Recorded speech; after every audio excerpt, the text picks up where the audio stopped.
Tu n'as pas forcément besoin de chercher plus d'idées de contenu. Parfois, tu as juste besoin d'apprendre à regarder ton quotidien. Parce que ton contenu n'est pas censé uniquement sortir de ton cerveau bloqué devant ton ordinateur. Ton contenu peut et doit même venir de ce que tu vis, de ce que tu observes, de ce que tes clientes te disent, de ce qui t'agace, de ce qui te fait réagir, de ce que tu répètes tout le temps. Et très souvent, les meilleures idées sont déjà là. Tu ne les vois juste pas encore comme du contenu.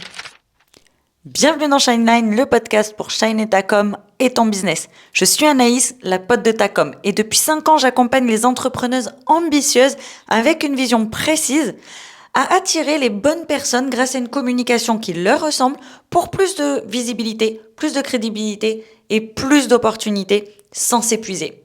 Et aujourd'hui, on va parler d'un sujet qui revient tout le temps chez les entrepreneuses que j'accompagne. Le manque d'idées. Ou plutôt l'impression de ne plus avoir d'idées. Et je vais te le dire tout de suite. La plupart du temps, le problème, ce n'est pas que tu n'as pas d'idées. Le problème, c'est que tu cherches tes idées au mauvais endroit. Je vois beaucoup d'entrepreneuses faire la même chose. Elles veulent créer du contenu, donc elles s'assoient devant leur ordinateur, elles ouvrent une note, ou leur Notion, peu importe. Elles regardent leur calendrier éditorial et elles se disent « Bon, je poste quoi maintenant ?» Et là, évidemment, c'est le vide. Le néant créatif complet. Et plus elles cherchent une idée, moins elles trouvent, parce qu'elles essaient de créer à partir de rien. Sauf que le contenu ne naît pas de rien. Le contenu naît de ta vie, de ton regard, de ton expertise, de tes conversations, de tes contradictions, de tes expériences. Bref, le contenu naît de ton quotidien. Et c'est là que beaucoup bloquent. Elles pensent qu'une idée de contenu doit forcément être une grande idée, un concept brillant, un sujet ultra original, une révélation profonde. Alors qu'en réalité, une bonne idée de contenu, c'est souvent juste une situation banale, regardée avec un angle précis. Et ça change tout. Je te donne un exemple. Imaginons que tu sois en appel avec une cliente. Elle te dit « Je sais que je dois communiquer, mais je n'arrive pas à m'y tenir ». Phrase complètement banale. Tu pourrais ne pas t'arrêter dessus et simplement répondre à ta cliente. Ou tu pourrais te dire « Attends, cette phrase, elle contient un sujet. » Parce que derrière cette phrase, il y a plein d'angles possibles. Tu peux en faire un contenu sur, par exemple, pourquoi la régularité ne tient pas quand ton plan d'action n'est pas adapté à ta vraie vie. Ou encore, pourquoi tu n'as pas besoin d'être plus discipliné, mais plutôt mieux organisé. Ou encore, pourquoi beaucoup abandonnent leur communication dès qu'elles sont fatiguées. Pourquoi ton contenu doit s'adapter à ton énergie et pas l'inverse. Tu vois, une seule phrase, mais plusieurs idées de contenu. Et c'est exactement ça que je veux que tu comprennes aujourd'hui. Ton quotidien est rempli de matière, mais il faut apprendre à la repérer. Parce qu'aujourd'hui, tu vis sûrement plein de trucs qui pourraient devenir du contenu. Mais tu les laisses filer. Tu discutes avec une cliente et tu oublies la phrase qu'elle vient de te dire. Tu vois un commentaire, mais tu ne prends pas le temps de voir l'objection qu'il y a derrière. Tu vis une situation dans ton business et tu te dis juste « Bon, c'est la vie ». Tu as un ras-le-bol, mais tu le gardes pour toi. Tu as une prise de conscience, mais tu ne la notes pas. Et après, 3 jours plus tard, tu te retrouves devant ton planning éditorial à te dire « Je n'ai pas d'idée ». Mais si, tu en avais, tu ne les as juste pas attrapées au passage. La première source d'idées, c'est ton quotidien avec tes clients. Et je vais même être plus précise. Ce que te disent tes clientes est souvent beaucoup plus puissant que ce que tu imagines dans ton coin. Parce que tes clientes, elles utilisent leurs propres mots, leurs vraies phrases, leurs vrais blocages, leurs vraies peurs. Et quand tu reprends ces mots-là dans ton contenu, ton audience se sent immédiatement comprise. Pas parce que tu as deviné, mais parce que tu écoutes. Et ça, c'est très différent. Par exemple, si une cliente te dit « J'ai l'impression de parler dans le vide », tu peux créer un contenu sur pourquoi tu as l'impression de parler dans le vide, alors que le vrai problème, c'est sûrement ton message. Pourquoi ton audience ne réagit pas même si elle te lit? Pourquoi être vu ne suffit pas si on ne comprend pas ce que tu veux faire passer? Comment créer du contenu qui déclenche plus de réponses? Autre exemple, une cliente te dit « Je ne veux pas trop me montrer, j'ai peur de faire narcissique ». Là, tu as un sujet et même plusieurs. Comme par exemple, Se montrer dans sa communication ne veut pas dire parler de soi pour parler de soi. Pourquoi ton personal branding n'est pas de l'ego mais de la connexion? Comment parler de toi sans tomber dans le moi-je? Pourquoi tes clientes ont besoin de voir l'humain derrière ton expertise? Et là, tu vois bien que les idées ne viennent pas d'une idée tombée du ciel. Elle vient d'une vraie phrase. Une phrase de ta cliente qui ressentait un vrai blocage, qui était dans une vraie situation. C'est ça, le contenu qui touche. Pas celui qui part d'un 5 conseils pour, qui finit rédigé comme tout le monde et donc qui n'a pas d'âme. La deuxième source d'idées, c'est toi. Et pas seulement tes victoires. Tes blocages aussi, tes doutes, tes peurs, tes remises en question, tes prises de conscience, tes ras-le-bol, parce que oui, on a tous des ras-le-bol, et même tes moments où tu te dis que tu es en train d'apprendre quelque chose. Parce que ton audience, elle ne veut pas simplement voir ce que tu sais. Elle veut aussi comprendre comment tu penses, comment tu traverses les choses, comment tu évolues, comment tu prends du recul. C'est exactement ce que j'ai fait récemment quand j'ai parlé de cette sensation d'avoir fait le tour. J'aurais pu simplement garder ça pour moi. J'aurais pu me dire, ben non, je vais pas dire que je ne suis plus créative en ce moment alors que je suis censée être experte en communication. Mais justement, c'est parce que je travaille dans la communication que ça devient un sujet intéressant. Parce que si moi, en tant que communicante, je peux avoir parfois l'impression de tourner en rond, d'autres entrepreneurs le vivent aussi. Et donc, au lieu d'en faire une faiblesse, j'ai choisi d'en faire un sujet. Un épisode de podcast, une réflexion, un point de connexion. Et ça, c'est important. Parce que parfois, ce que tu caches, c'est justement ce qui permet de créer du lien. Alors après, attention, je ne suis pas en train de dire que tu dois transformer ta vie privée en épisode dramatique. Pas du tout, on se calme, d'accord? Tu n'es pas obligé de tout raconter, tu n'es pas obligé de tout exposer non plus, tu n'es pas obligé de te mettre à nu, de te livrer à chaque publication, ok? Mais tu peux prendre ce que tu vis et en extraire une leçon, une prise de recul, un message utile. La différence, elle est là, en fait. Tu ne racontes pas ta vie pour raconter ta vie.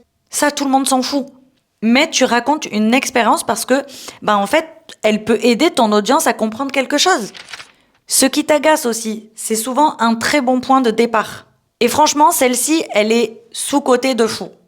Parce qu'un agacement, au fond, ça cache une prise de position. Et une prise de position, c'est un contenu très fort. Par exemple, si tu vois encore une entrepreneuse dire « Je dois absolument poster tous les jours, sinon je perds en visibilité ». Si ça t'agace, demande-toi pourquoi ça t'agace. Peut-être parce que tu sais que poster tous les jours sans intention, ça sert à rien. Peut-être parce que tu vois des femmes s'épuiser à produire du contenu tous les jours au lieu de communiquer intelligemment. Peut-être parce que tu sais que la régularité, ce n'est pas une question de quantité. Et là, en fait, tu as une idée de contenu, et même plusieurs. Comme par exemple, poster tous les jours ne sert à rien si ton message est flou. Ou encore, tu n'as pas besoin d'être partout, tu as besoin d'être clair. Ou encore, la régularité ne doit pas devenir une prison. Communiquer plus ne veut pas dire communiquer mieux. En fait, tu vois, ce qui t'agace au départ peut devenir un contenu puissant. Bien sûr, à condition de pas juste râler sur ton post et faire la mélodramatique, ok? Parce que râler, ça, tout le monde sait le faire, d'accord? Ce qui compte dans ce genre de contenu, c'est de transformer ton agacement en vraie analyse pour que ton audience en retire quelque chose. Tu pars de « ça m'énerve », tu vas vers le « voilà pourquoi je suis pas d'accord », puis « voilà ce que je te conseille de faire à la place ». Là, tu as un vrai contenu. Les répétitions, ce sont des signaux aussi à ne pas négliger. Si tu répètes souvent la même chose à tes clientes, à tes prospects, en message privé, en appel découvert, dans tes accompagnements, peu importe, c'est probablement un contenu à créer. Parce que si tu dois l'expliquer plusieurs fois en privé, c'est qu'il y a sûrement plusieurs personnes dans ton audience qui a besoin de l'entendre publiquement. Par exemple, si tu répètes souvent, ton problème ce n'est pas le manque d'idées, c'est le manque de ligne directrice. Et ça, c'est un contenu. Si tu répètes souvent, par exemple, tu n'as pas besoin de créer plus, tu as seulement besoin de réutiliser mieux ce que tu as déjà. C'est un contenu. Ou encore, si tu répètes souvent, ton offre est intéressante, mais on ne comprend pas assez pourquoi on devrait venir vers toi maintenant, c'est un contenu. C'est presque trop simple quand je le dis comme ça. Mais vraiment, observe ce que tu répètes sans cesse. Ce sont souvent tes messages signatures. Et c'est ces idées-là que tu dois marteler dans ta communication.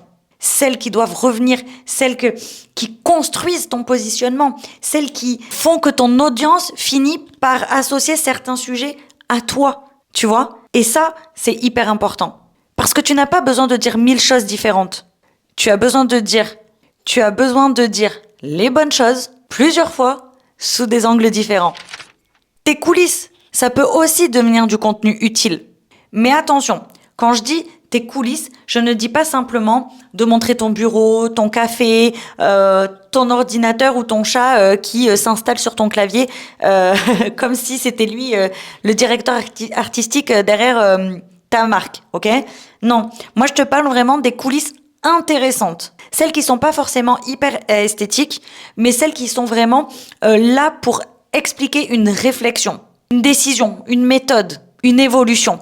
Par exemple, tu modifies ton offre. Par exemple, actuellement, moi, je suis en train de modifier mon offre. Eh ben, je peux créer du contenu sur pourquoi ton offre ne doit pas rester figée si tes clientes, elles évoluent.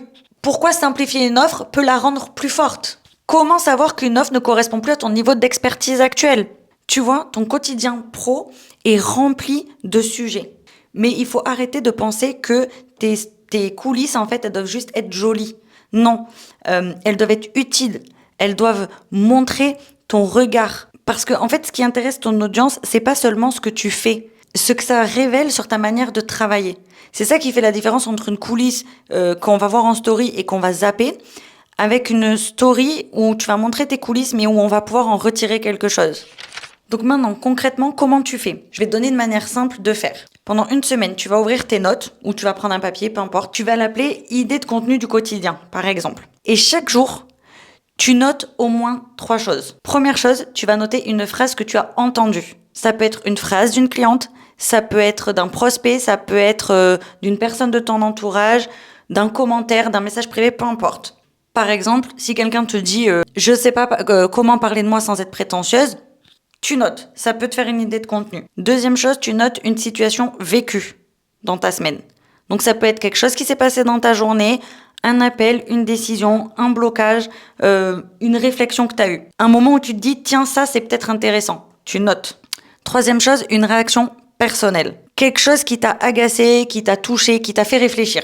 À la fin de ta semaine, tu reprends ces notes et tu ne cherches pas à tout transformer en contenu. Tu vas regarder ce qui revient le plus, ce qui parle à ta cible, ce qui montre ton expertise aussi, ce qui peut aider une entrepreneuse, par exemple, à mieux comprendre quelque chose dans ton domaine. Tu sélectionnes, en fait, tu fais le tri et tu choisis. Et ce que tu as choisi, tu le transformes en contenu. Je te donne un exemple. Imaginons que dans ma semaine, j'ai noté cette phrase. J'ai plein d'idées, mais je ne sais pas lesquelles poster. Alors, tu peux transformer ça en plusieurs contenus, sous différents angles. Par exemple, premier angle, tu peux dire tu n'as pas besoin de plus d'idées, tu as besoin d'un filtre. Deuxième angle, ça pourrait être pourquoi avoir trop d'idées peut te bloquer autant que ne pas en avoir. Troisième angle, ça pourrait être comment choisir les bonnes idées de contenu en fonction de ton objectif du moment. Quatrième angle, ça peut être le problème n'est pas ton inspiration, c'est ton absence de ligne directrice. Cinquième angle, ça pourrait être toutes tes idées ne méritent pas d'être postées. Et là, tu peux décliner, en fait. Tu peux en faire un post court, tu peux en faire un carrousel, un épisode de podcast, une vidéo courte, une newsletter, un article de blog, une story, peu importe. T'es parti d'une seule phrase que t'as notée, t'as eu plusieurs angles, donc plusieurs idées de contenu sous plusieurs formats. Et tout ça, ça vient de ton quotidien, une phrase que t'as entendue dans la semaine. Mais attention, tu ne dois pas tout transformer en contenu. Parce que j'ai souvent lu ou entendu que tout pouvait être du contenu. Et oui, dans l'idée, tout peut devenir du contenu. Mais ça ne veut pas dire que tout doit être du contenu. Ça, c'est important. Tu as le droit de vivre des choses sans avoir envie de les publier. Tu as le droit d'avoir des moments à toi. Tu as le droit de ne pas transformer chaque émotion que tu ressens en un post Instagram ou LinkedIn. Il faut vraiment que tu te demandes où est ta limite dans ta création de contenu. Ça, c'est déjà hyper important. Et la vraie question, en fait, c'est pas est-ce que je peux faire un contenu de cette situation-là? C'est vraiment est-ce que ça sert ton message? Est-ce que ça aide ta cible? Est-ce que ça renforce ta posture? Est-ce que ça apporte quelque chose? Parce qu'un bon contenu ne vient pas juste de ton quotidien. Un bon contenu, il vient de ton quotidien, mais filtré par ton expertise. Donc c'est hyper important que tu ne reprennes pas tout en contenu. Vraiment, trie et sélectionne.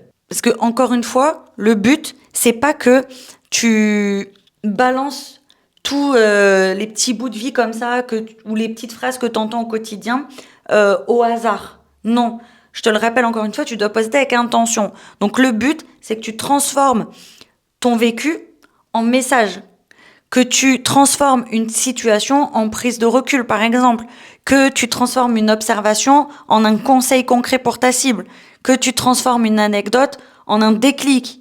Et c'est ça, en fait, qui va faire que tu vas avoir une communication qui va te ressembler parce que ça va vraiment venir de toi, mais surtout, tu auras une communication qui va être impactante parce que les gens vont se reconnaître dans ce que tu vas raconter, si derrière, ils peuvent en tirer quelque chose.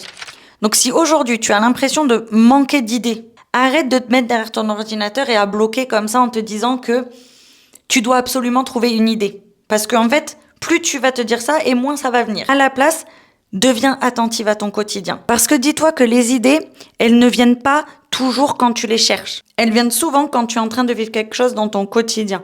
Ton rôle, ce n'est pas d'inventer des sujets à chaque fois, à partir de rien. Ton rôle, c'est plutôt de repérer ce qui mérite d'être transformé en contenu, en fait. Et plus tu vas entraîner ce regard-là à vraiment te poser dans ton quotidien et tout noter, plus tu vas voir que tu vas avoir des idées qui viennent de partout. De tes appels, dans tes messages, dans tes notes, dans tes conversations, dans tes galères, dans tes déclics, dans tes décisions. Et c'est à ce moment-là que tu vas voir que créer du contenu devient vraiment beaucoup plus simple. Parce que tu ne pars plus de rien, mais tu pars de ta vraie vie, de ton expertise, de ton regard. Et ça, forcément, c'est beaucoup plus puissant. Ce que j'aimerais que tu retiennes de cet épisode, c'est que tu n'as pas besoin d'une vie extraordinaire pour avoir des idées de contenu intéressantes. Vraiment, sors-toi cette croyance de la tête parce que t'as pas besoin de ça. Tu as juste besoin d'un regard, d'une écoute, d'une boussole et d'une capacité à transformer ce que tu vis en message utile pour ton audience. Parce que ton quotidien, c'est vraiment une mine d'or. Il attend juste que tu arrêtes de le regarder comme une succession de tâches à faire au quotidien, justement, et que tu commences à le voir vraiment comme une source d'inspiration. Merci d'avoir écouté cet épisode jusqu'au bout. Je sais que parfois j'ai regardé sur le côté parce que j'avais vraiment noté tous mes exemples, etc. sur l'ordi. Mais voilà, j'ai vraiment voulu t'illustrer d'exemples cet épisode. Donc j'espère que ça t'a plu. Merci de l'avoir écouté jusqu'au bout. Moi j'espère sincèrement qu'il t'aura apporté un déclic sur ta manière de trouver des idées au quotidien. Et surtout sur le fait que ton quotidien contient déjà beaucoup plus de matière que ce que tu penses, à condition que tu l'observes avec le bon regard. Partage cet épisode à tes copines entrepreneuses qui manquent parfois trop d'idées dans leur création de contenu. Cet épisode pourra vraiment les aider à en trouver beaucoup plus facilement. Et si tu veux continuer à faire briller ta com et à créer du contenu qui te ressemble vraiment, tu peux me rejoindre sur mes différents réseaux sociaux. Les liens sont dans la description comme toujours. Et nous, on se retrouve la semaine prochaine pour un nouvel épisode de Shineline. Et voilà, ciao!